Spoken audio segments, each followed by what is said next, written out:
Hey, what's going on, my friends? It's Dave Sharpe and my main man, Ryan Halpert. What's going on, Ryan? What's up, Dave? How you doing? Good. Welcome everybody to Wake Up Legendary. We're excited to get into this morning. We're going to talk about 4 steps to infinite productivity. Now, that's quite a claim, Ryan. It is. It's a bold one, and it's the most amount of productivity that I think you can get. So, Totally. I felt comfortable with the name. I love it. Well, let's jump into things, friends. Why do you need to be productive? Well, it's obvious, right? We want to talk about some specifics here and try to help you all kind of get a little bit more productive and really try to step in to taking advantage of every minute of every day in a way that feels uh, productive and feels like it brings out your passion and where you actually get some results from what you're doing. And so we've got a couple of rules here. We're going to go over them one by one, and then we're going to give you this PDF at the end of the show. We've been giving these PDFs out on a lot of these shows in between interviews where we've been continuing to interview our clients to see their success stories. And if you're new to this podcast and the show, then remember that the show is actually coming up on its 5th anniversary. We've done now well over 1,000 episodes. I don't know quite where we're at right now, but it's up there. And we've interviewed over 1,000 of our clients here at Legendary Marketer. So we're now getting into in 2025, going a little bit deeper here with some of this training, this kind of free value that we want to give out to everybody. And today it's going to be about productivity. We talked about Chat GPT and AI. We've talked about a bunch of things this weekend or this week, but we're going to bring it all together with this productivity chat.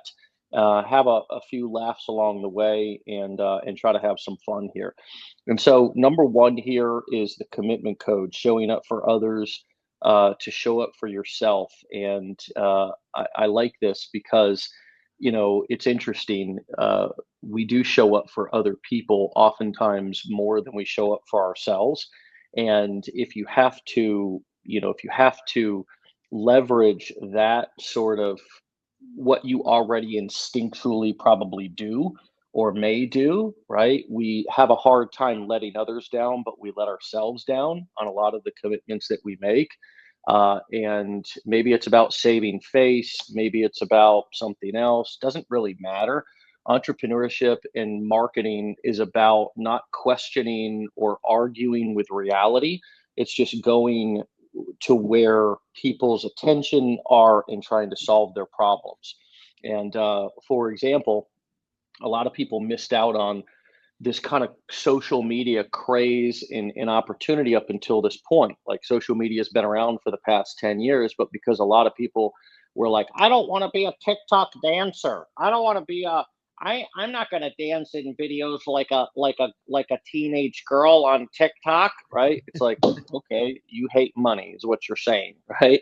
Because that's only the tip of the iceberg. While others who are like, the reality is that people's attention is on social media right now. I'm going to figure out how to start creating content. I'm going to figure out how to stay and be relevant. And the people who had that attitude have capitalized while others have not. And so you kind of use whatever is makes sense and whatever's realistic. And right now, if it's realistic that you'll show up more for others, you kind of use that to your advantage instead of trying to fight or swim uphill, right, Ryan? Yeah, absolutely. And you even talked about this. This is one of the things you talked about when we were actually filming content one day, and I was holding the camera, and you kind of went into this a little bit, but this is something I've noticed even in myself with when I had a job, but also when I started my first business, which was a partnership. And that business, I showed up, I was there every day. Part of that was because I knew I had a partner that was going to be waiting for me, or somebody that was going to be also relying on me. Then I realized a lot of the times, well, the accountability didn't matter for the other person. So then it was kind of still just me on my own. And that's what happened there. But when it came to ending that partnership in business and going out on my own right after that, I started to kind of realize like, wow, this is kind of like, I don't have anybody to report to. I don't have anybody that's holding me accountable. I don't have anybody that's going to be mad at me if I don't do this right now. So as a result, I created this habit of sometimes not doing the stuff I needed to do and putting stuff off, right? There was nobody that was going to say, hey, how come you didn't get those invoices sent out? So next thing you know, 2 months would pass and I wouldn't have sent out any bills. So now I've got 2 months worth of work. I haven't received any checks and I'm starting to run out of money. So it's that would be something I would have to do, right? And then that would hold me accountable. Social media also held me accountable for a very long time when I wanted to post every day, because I had people watching and I had people that would say, hey, why haven't you been posting? Right? My wife was one of those people. Right? She'd call me out on it. She'd say, I noticed you didn't post today. And I'd be like, yeah, shit, I got to go, I got to do that. So people and you can create these little support systems around you that can be tools. But when you have somebody else, just one other person that's in the trenches with you a little bit, that can make it so you don't have a choice, but you really have to show up. Right. So it's sort of like the relatable scenario that's on the bottom of this, which is, if you plan to, I wouldn't be at the gym alone at 6 a.m. in the morning. I wouldn't be there. But if I told Dave, yeah, I'll go to the gym with you tomorrow at 6 o'clock, I would be there. I would make sure that he's not going to get there and then look around and say, where the hell is this guy? Right. I would be there. But if it was just me by myself, there's not a chance. Just knowing myself that early in the morning, there's not a chance. In hell, I'm going to be there at the gym at 6 o'clock. Yeah.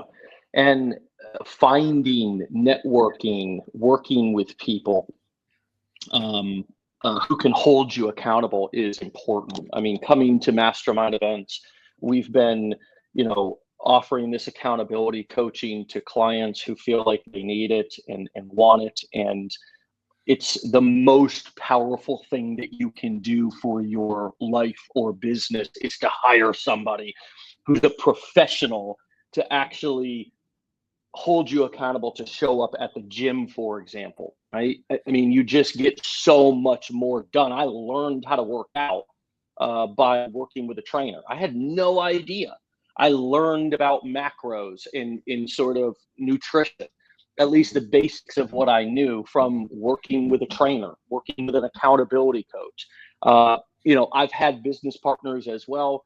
I now have an audience and I have people on our team who I'm accountable to. Now, they think maybe that they're accountable to me, and they are, but I'm accountable to them, and I'm accountable to my clients and my audience.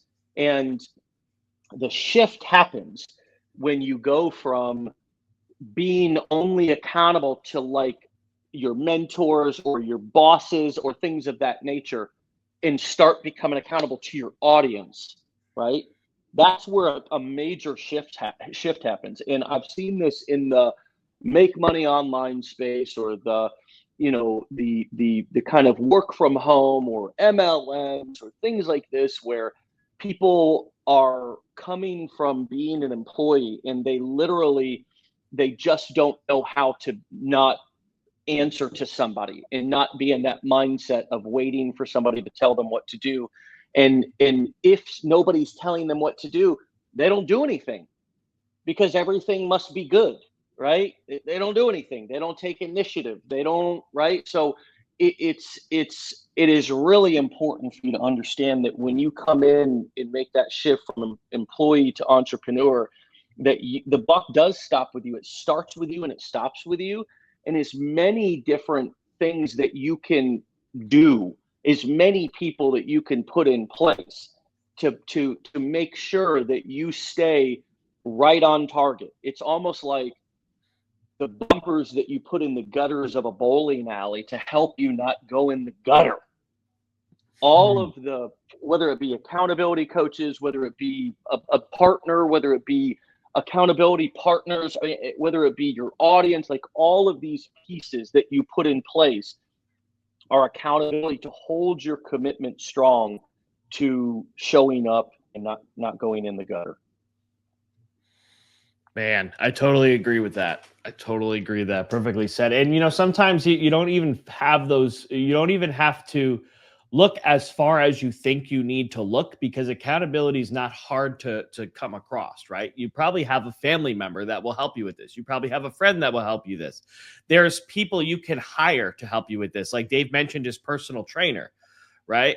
Sometimes the benefit of a personal trainer isn't just that, oh, they know what they're doing, right? Sometimes we look at things like, oh, I know how to go to the gym. I know what workouts I got to do. I mean, maybe you do, but are you going to get the results without having that personal trainer holding you accountable and making you show up to the gym and making you stick with it and expecting you to get a certain result in a certain amount of time, right? So that's something that you're going to want to think about when it comes to, all these different things in your life that you might try to do, right? Maybe I don't need help, so to speak, but I just need better results, and the accountability is going to help me get there. And that's, so that's a big value piece for me, because I know there's a lot of you in here, and don't try to tell me that you ain't here, that if there's not somebody telling you what to do and when to do it, you're not going to do it. Right? Or you're going to come up with some kind of reason in your head to justify and say, oh, I can't do this for this particular reason. Some of you need somebody to call you out and tell you that, hey, cut the crap. You need to just go and get it done. You're muted, brother. Dave, you're muted. I can't hear you.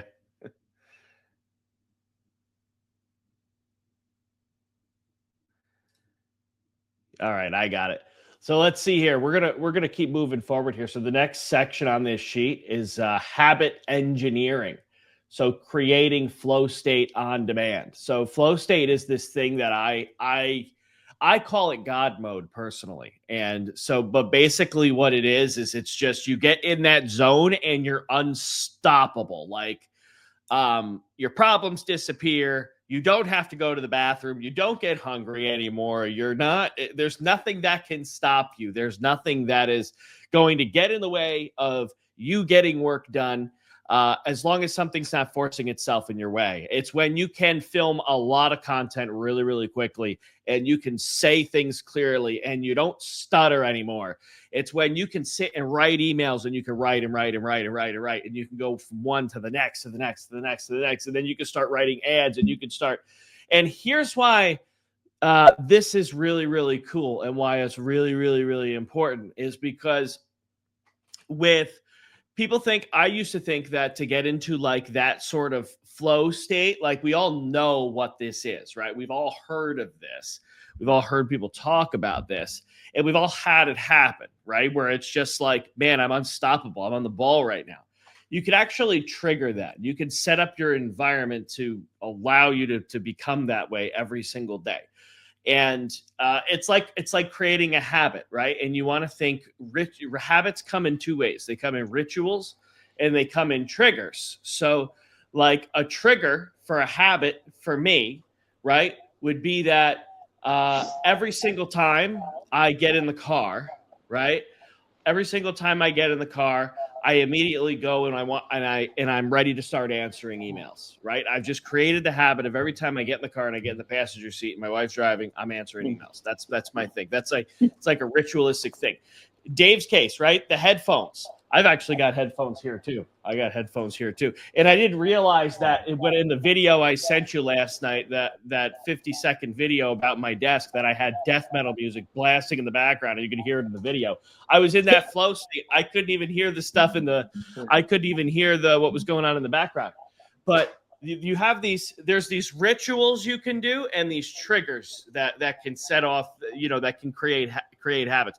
And so you want to have these positive habits that are going to work in your favor, right? So in my case, right, I like to listen to music while I work, and I'll play it really, really loud, and it'll blast into my ears, and I don't hear anything else around me. I also usually turn off all the lights in my room, and I make it really, really, really dark.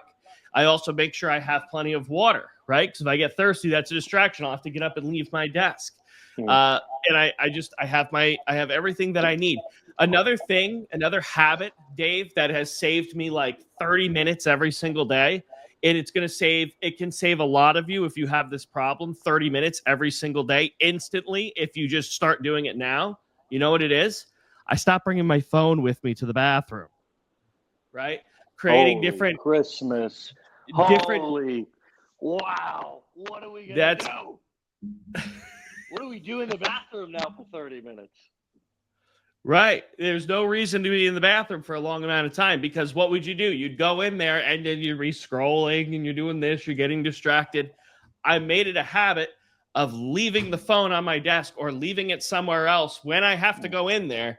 And now I'm coming out of there much, much faster and I'm back to work, because otherwise 30, sometimes 40 minutes could pass that I didn't need to be in there.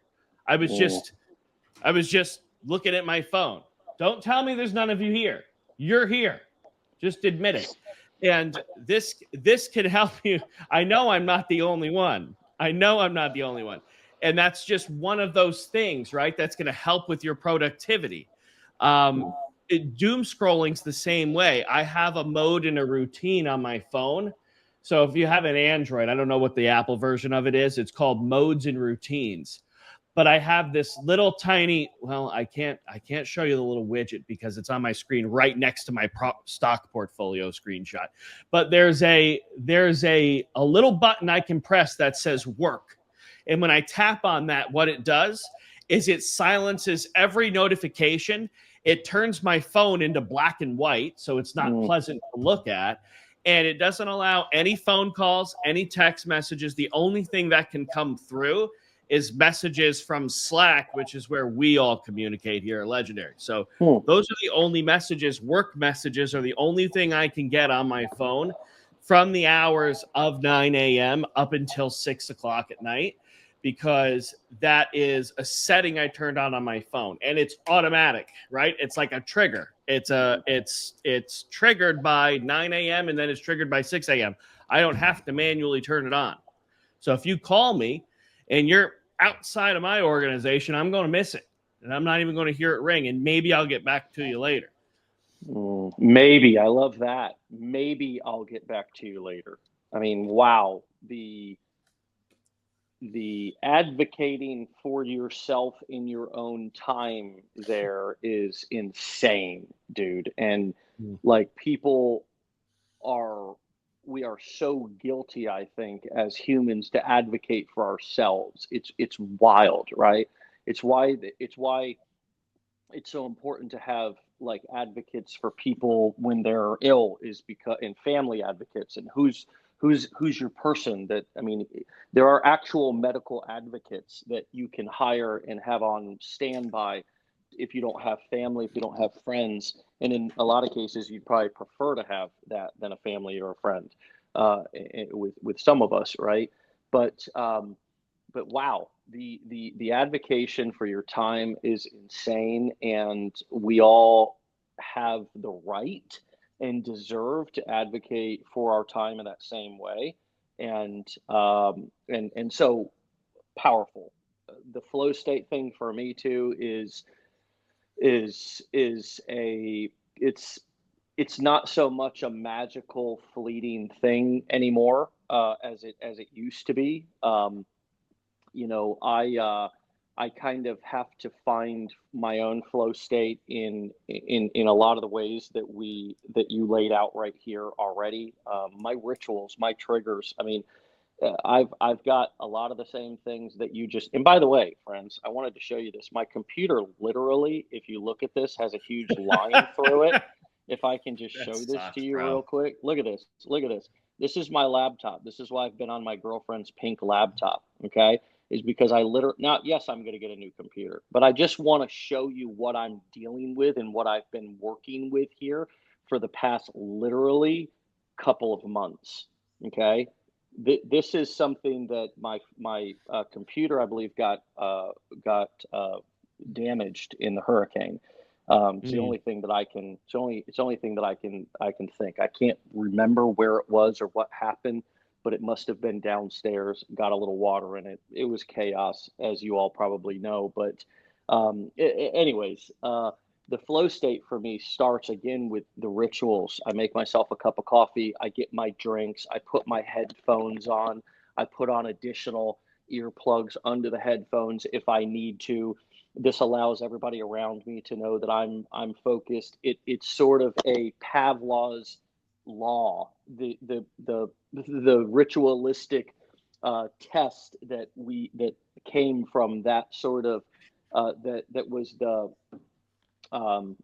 something that was really powerful that we kind of, I guess, uh, learned through ringing a bell to a dog and him salivating through his mouth, that we also can, through feelings, through environments, through senses, our own senses, sounds, seeing things. Of course, it's kind of like being triggered, right?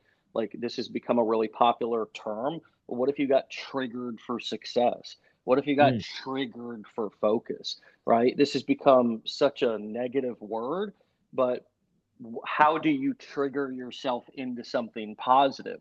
We're all focused on getting triggered negatively, but what if you could trigger yourself into a positive flow state? Well, these are some of the things that we are talking about here, and it really starts with simple stuff. Like, I even like the warm-up routines. It's like sometimes getting into flow state and staying in flow state also requires a little bit of movement, right? Like I got to get up every once in a while.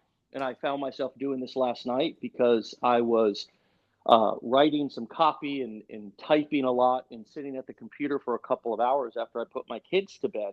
And I had more work to do, so I needed to stand up, and I needed to get my body moving a little bit, so I could stay in that mental flow state. One of the guys that we were talking about this other day, Dan Martell talks about exhausting the body to tame the mind.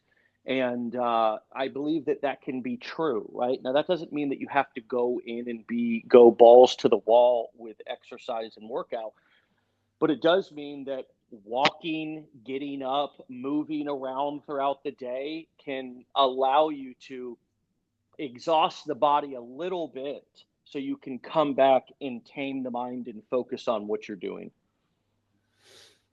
Yeah, and when you get into this, I mean, for me, I'm unstoppable. It's, like I could be working on something, and if my wife starts talking to me, I might not even hear it. Like, even with no headphones, like she might be saying something to me, and I could just be really into this work that I'm doing, like really engaged in thought and, really getting my creativity flowing.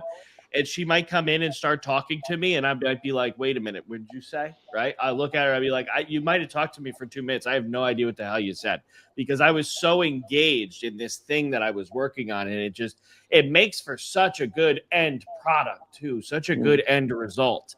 Um, so it's a real thing that you could really take advantage of and leverage. It's great. Um, and rule number 3, I mean, the efficiency, systematize and eliminate repetitive tasks. I mean, this is something that was a game changer for me too. This one here, just it not only saving time now, but saving it later. This is, creating checklists and creating templates, batching work, the SOPs, automating low value work. I mean, that's why we use email autoresponders. So Mm. we can eliminate having to reach out to every single person that just enters their name on a funnel, right? We can have an automatic delivery, right, of a lead magnet that we promised. So you're automating a low, sort of, it's not low value work in that instance, but it's low value in terms of it shouldn't be eating up your time, right? It doesn't need to eat up your time. It doesn't become more valuable by you manually sending the email versus, somebody else when they just typed their name into a funnel, right? So it's one of those things that you should absolutely automate, so that way you can go and be productive and focused on other things. The piece that will you'll be really glad 6 months ago that you started doing now was you start actually creating a system for everything you do. Because then when you need to bring somebody else in to help you with that, it made it that much easier, right? Imagine if everything you did, you created a checklist, even things like think about even things that like in your regular life, right? Like if you have like if you're somebody who travels a lot, you have a checklist for everything you need to bring. The amount of times I've gone to the beach and didn't bring my sunglasses or didn't bring my sunscreen. Now I've got Mm. to go somewhere and buy it because I Yeah. ain't getting burnt, right? The when you do things, there's like I always have a tendency to forget something, right? I know my own patterns. Maybe that's other people deal with that too. It's either the Yeah. sunglasses or it's the sunscreen. And now I made it once it became a habit to remember, oh, do I have the glasses? Do I have the sunscreen? Now that triggered me to forget something else. So it's like the habit wasn't good enough. I've got to have the checklist. I've got to Mm. have the something in your phone that you pull up. You can even do it right in your phone contacts list. You just Mm. make contact name starts with the word list and then what the list is for. And then under the notes section, you don't even put a phone number or anything. You just put what the checklist is.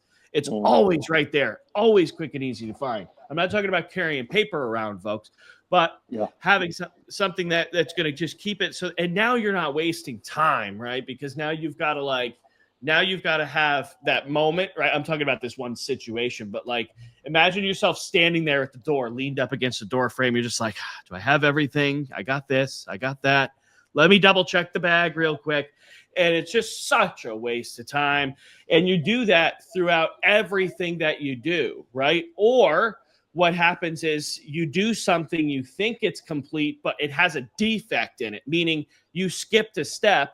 So now there's stuff you've made out in the world that's going to be coming back to you again for you to fix it. When I was a mechanic, that was a big deal, right? If I had a defect in work that I did and it came back and the customer, was on a job and they broke down with the thing right after they paid me to fix it, that's bad news bears. So I Mm. got to make sure I don't screw that up.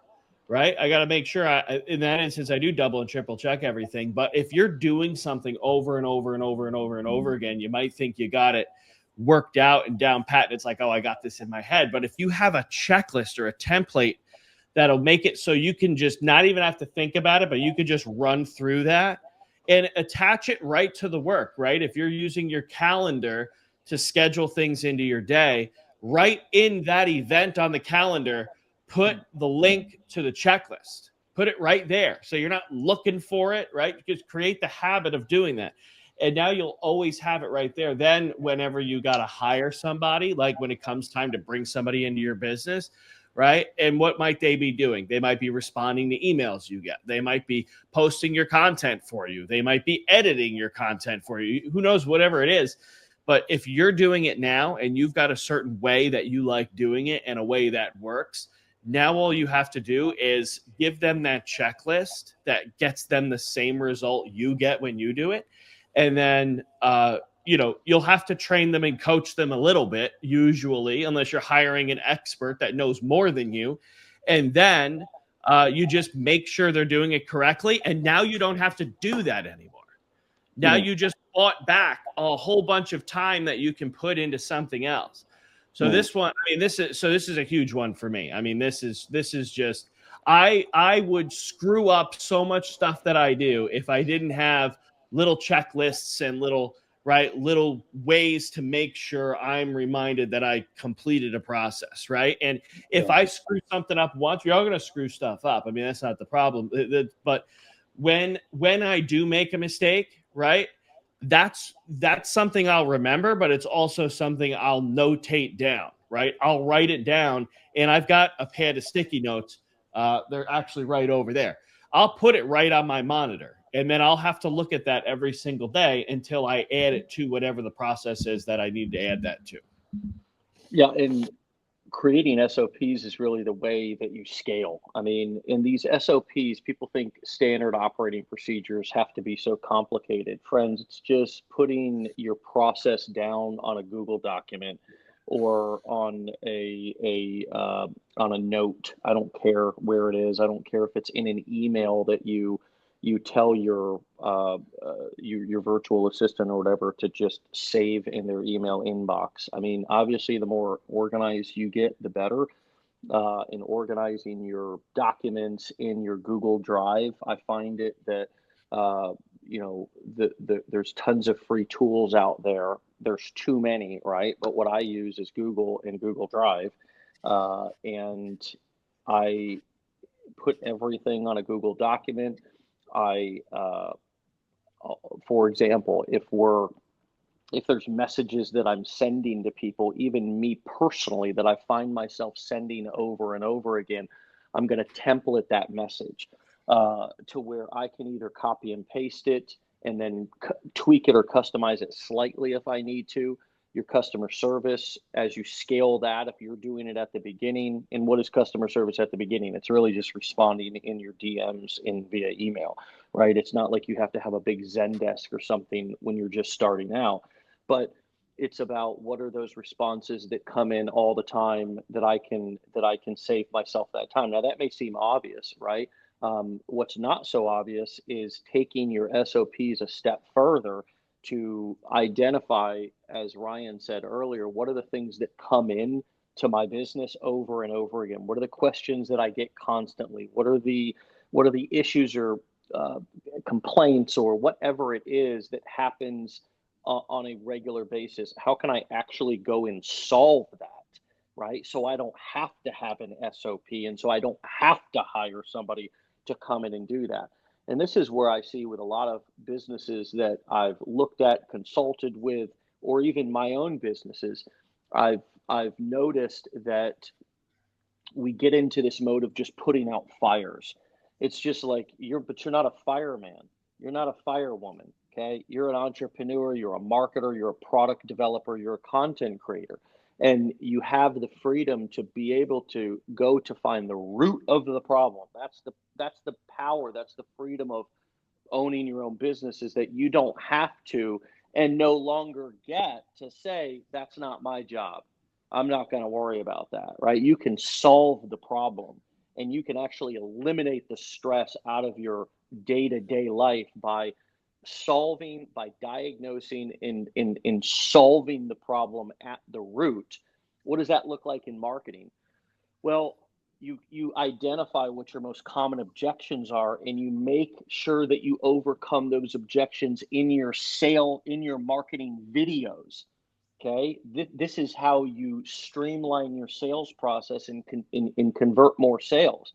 Instead of, for example, if you're doing your own sales on Zoom, on the phone, in the DMs, whether you're selling other people's products as an affiliate or selling your own courses, coaching, consulting, or events, you identify what are the main objections that people have, and instead of training yourself or your sales team to become master objection handlers, you identify what the problem is and you solve it in the actual sales material by addressing the objection head on, right? How do you also save yourself from constantly having the money talk and presenting the price in person and having people have that, because everybody has to digest the price of something when they first see it.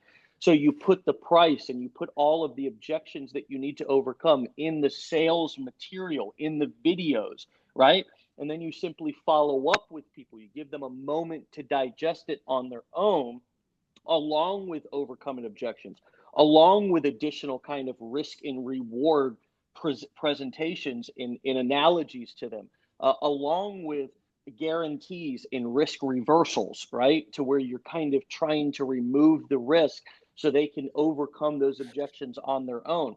The rabbit hole gets deep in terms of how you can make your business more efficient and systematize the process. But this is truly the secret to scaling your business beyond what you think you can do just on your own. All right. Last but not least, the distraction detox, right? Distractions are productivity killers. You talked about this a moment ago. Notifications. I feel like you already gave a few like totally platinum boulders on this in terms of the focus mode on the phone, in terms of the setting physical boundaries, right? One of the physical boundaries, at home, I don't work in a cubicle at home usually, right? I mean, I'm working in the middle of my living room, or I'm working in a spare bedroom, or I'm working if I maybe I have an office like I do downstairs, which gives me some more physical boundaries. But I don't have that right now, and haven't had it since the hurricanes back in October. And so I've had to set up not physical wall barriers in my home, but again, rely on these other things, both the physical barriers, but also it's important to remember that I can eliminate distractions by good, solid communication too. I could create agreements with the people around me, specifically the ones that I do need to interact with. Ryan said a moment ago, call me, maybe I'll get back to you, right? And I love that because I don't have an obligation to return everybody's call. If it's that important, you can call me again, or just understand that I'm in my shit right now. I'm focused, right? And I'm Mm. sorry, right? I just don't have that much time for social interaction or taking phone calls from family. It's not that I don't care. Let me know if somebody's in danger, if somebody dies, if somebody needs significant help. But other than that, I just don't have time to chat right now. Right? I don't have time to do a lot of chat. Send me an audio update. You kind of train people that what to expect from you, both inside your home and outside your home, in your initial friends and family circle. Acquaintances, you owe nothing to, right? You owe them nothing. You really don't owe anybody anything except the people who you've committed to build a life with.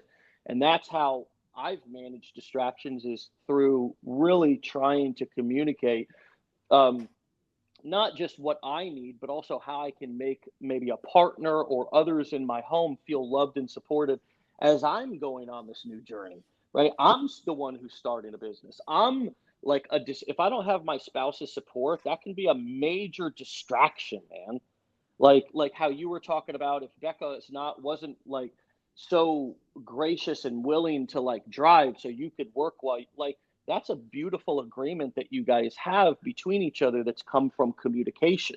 And so a lot of times the distractions are not just the obvious ones, they're the mental and emotional ones. And we solve those through communication. We solve those through agreements. We solve those like entrepreneurs by not just only thinking about ourselves and what we need, but we actually say, okay, what's the problem here?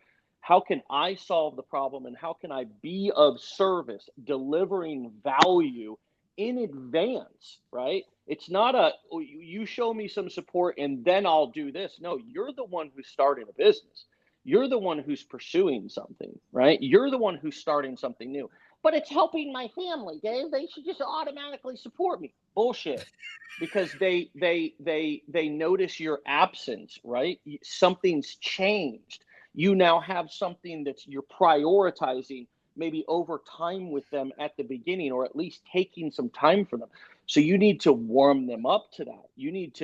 I believe that the emotional and mental distractions are far more powerful than the physical distractions. A lot of you guys think that the distraction is in all of the other things that you're doing, and it is because you keep choosing to do that, but it's because I believe we avoid the tough things like at home, in setting boundaries, in having tough conversations that create mental and emotional anguish or pressure unneeded. So we feel desperate that we have to make something happen faster than what is realistic. So we get into desperation mode and just start trying everything and anything. And we get spread so thin that nothing works. What do you think about that? Yeah, no, that's huge. The mental piece, because one example I can think of is like just overthinking on the content, right? So it's something I used to do, a mental distraction, right? Going in and making something and not posting it because I thought it wasn't going to work, as opposed to just hitting the button and doing it. The other thing, the other mental distraction for me that I can manage very well, but it will become one if I neglect to manage it, like we were talking about earlier, is making sure I'm keeping a list and keeping all my stuff in order, right? If I'm not keeping track of the things I need to get done, I will begin to worry, and I will be like, oh man, I feel like I'm forgetting something. What am I going to screw up? What deadline am I going to be late getting to? What am I going to, right? What's that thing? And now really the distraction is crap, I screwed up. I wasn't on top of my stuff. And Mm. now I'm going to let down or create an inconvenience or uh, whatever, affect other people in some way. And that's not good.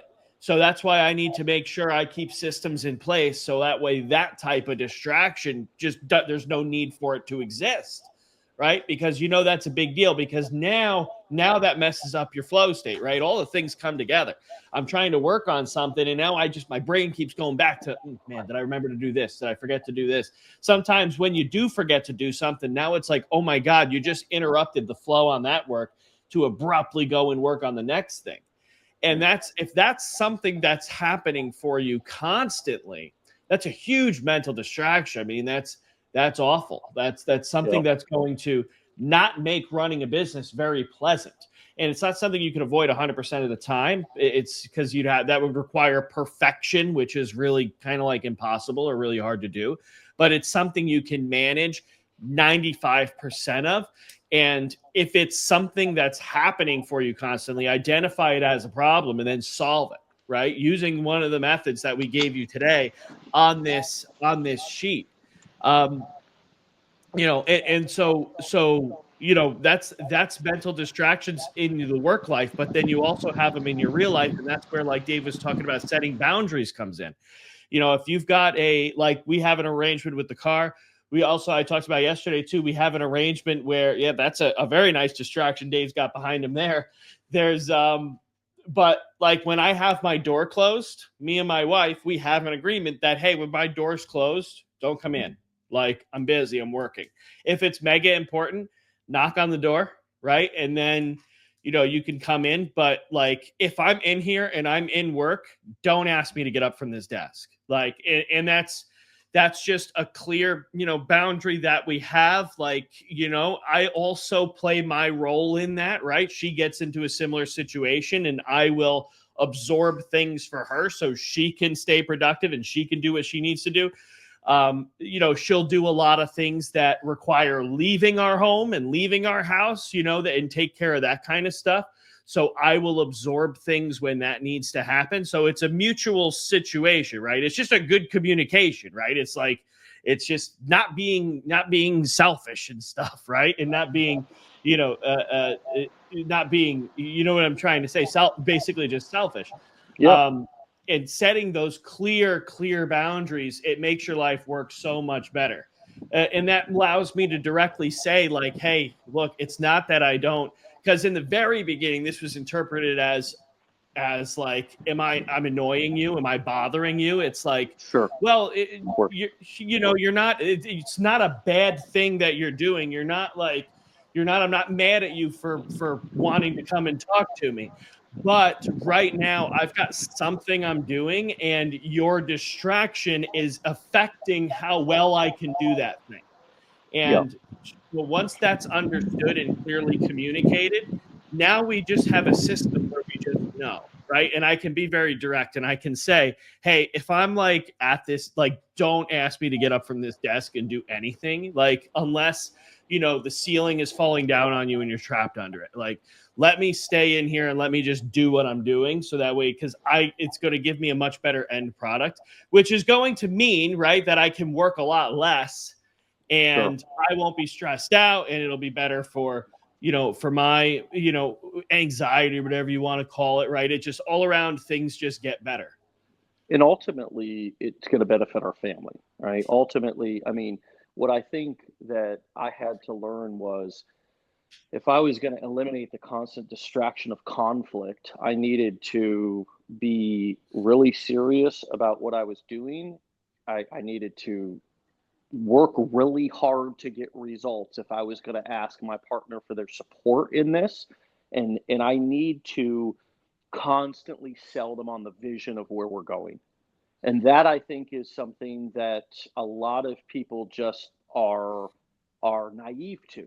You're just so resistant to this idea of selling that you never sell anyone on anything, and you never persuade or influence anybody to go with you, and or you lose that that salesmanship that you had at the beginning of your relationship, And because Lord knows at the beginning of the relationship, I mean, we're putting it all on the line, right? I mean, we're doing all the things that we don't want to do, or, haven't done in a long time, or whatever it is. And then we slowly get complacent. Now, for those of you who are single, look, I went through a divorce and was single for like, well over a year, almost a year and a half, before I recently got into a new and beautiful relationship. And I use that time to focus. That's a gift, man. I mean, for those of you who are sitting here thinking, well, I don't have a partner, this doesn't apply to me. Yeah, it does. Yeah, it does. Because if you don't have a partner, you don't have somebody that you have to, you know, um, check in with or communicate with. That can be a blessing, right? That could be a blessing. It's all in how you frame it. It's all in how you sell it to yourself. This is a time for me to be able to really focus, dedicate all of my time, put in 10, 12-hour days, make sure that my after work hours are really being utilized, because I don't have to, like, there is so much power and opportunity in that. I don't minimize that. Don't miss out on that, right? And stay just as focused on eliminating distractions and all of the things that we're talking about here, because oftentimes starting a business when you are in an established relationship can be more of a challenge. Okay, a lot of people are like, support, support, support, and it's like, well, yeah, but it's also selling, selling, selling, vision casting, vision casting, like constantly selling your partner on where you're going and reminding them what we're doing. And also making sure, like Ryan said, that, yeah, this is what I'm doing. I'm working from home. You wouldn't be calling me or bothering me if I was out on the construction site. You wouldn't be calling me and walking in on me if I was at another job.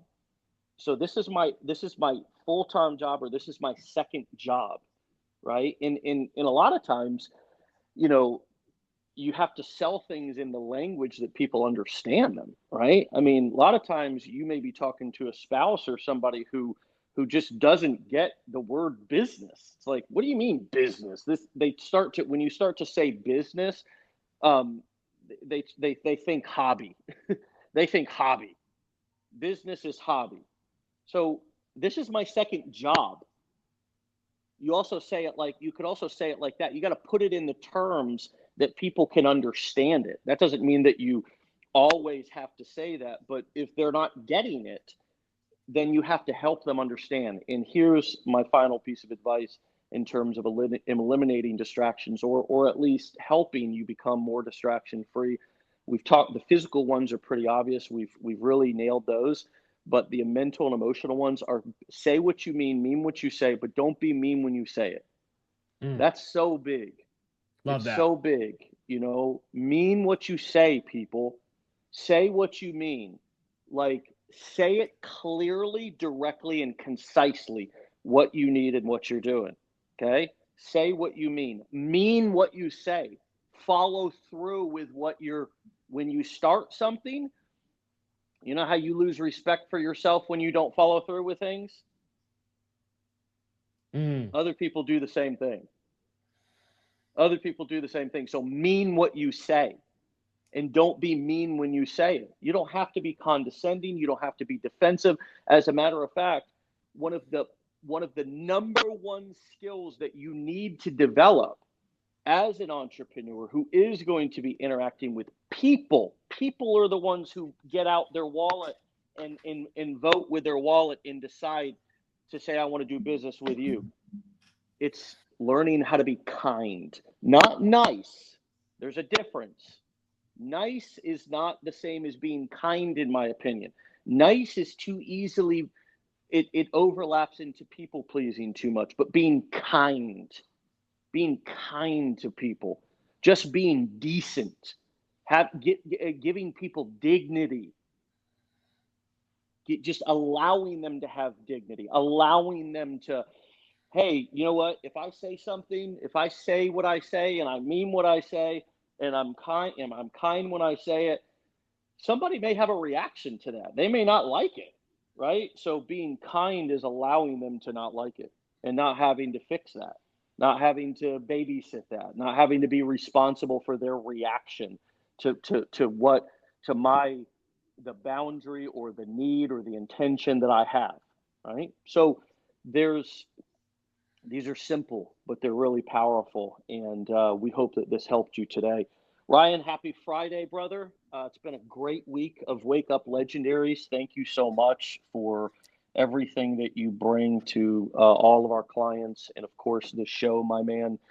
Keep rocking, stay legendary. Thank you so much, brother. Can't say enough, man.